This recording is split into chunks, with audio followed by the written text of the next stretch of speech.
আসসালামু আলাইকুম রহমতুল্লাহ। কেমন আছেন সবাই? গতকালকে আমাকে আমার এক আত্মীয় ফোন দেয়। আমি সৌদি আরবে আসছি আজকে 4 বছর প্লাস, 5 বছর রানিং। এই 5 বছরের মধ্যে ওই আত্মীয়ের সাথে আমার আগে আর কখনো কথা হয়নি।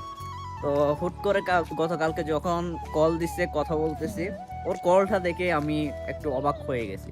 কিরে, এত বছর পর এই মানুষটা কোত্থেকে? অথচ তেমন একটা দূরেরও আত্মীয় না, আবার তেমন একটা কাছেরও না, তেমন একটা দূরেরও না। ওই আত্মীয়র কলটা মানে ভাবতে ভাবতে রিসিভ করলাম, করবো করবো না ভাবতে ভাবতে রিসিভ করলাম। রিসিভ করে অনেকক্ষণ কথা বললাম, প্রায় 7-8 মিনিটের মতো কথা বললাম। 7-8 মিনিটের কথা বলার পর ওই বন্ধু বা ওই আত্মীয় আমার কাছে বলে যে, দেখো, তোমার কাছে তো কোনোদিন কোনো কিছু চাই নাই, কিছু একটা জিনিস চাইবো, এখন দিবা? একটা আবদার করব, রাখবা? আমি তারে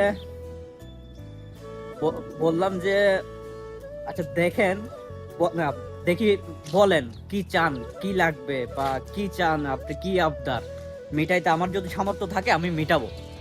আমার যদি সামর্থ্য থাকে আমি মিটাবো। যদি আপনি আমার সাধ্যের বাইরে কিছু চান বা আমার সাধ্যের বাইরে কিছু আবদার করেন, তাহলে ওটা আমি কিভাবে মিটাবো? আগে বলেন দেখি আপনার চাহিদা কি, আপনার আবদারটা কি, তারপরে আমি ডিসাইড করব যে আপনার চাহিদা আমি মেটাতে পারবো কি পারবো না, ওই সামর্থ্য আমার আছে কি আছে নাই। তো এরপর সে বলল যে, বেশি কিছু না, আমার জন্য একটা আইফোন পাঠাও।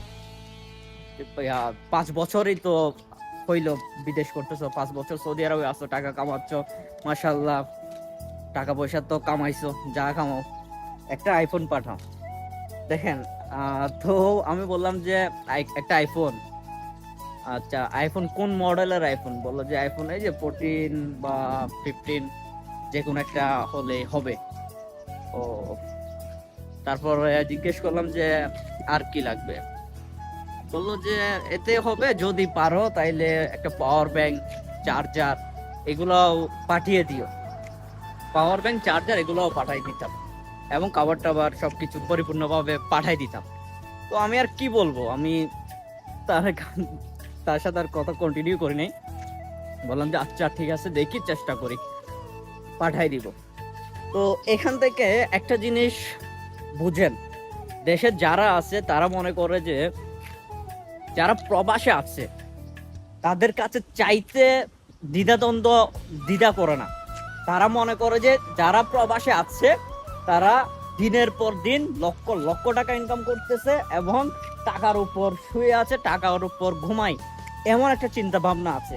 অথচ ওই মানুষটা এটা চিন্তা করে নাই যে সে, বা আমি যদি আমার কথা বলি, এই যে একটা আইফোন 14 প্লাস বা 14 বা 15 যেটাই কিনি না কেন, এখানে সৌদি আরবের 5,000 রিয়াল এর এদিক ওদিক, 5,000 রিয়াল লাগবে আপনি।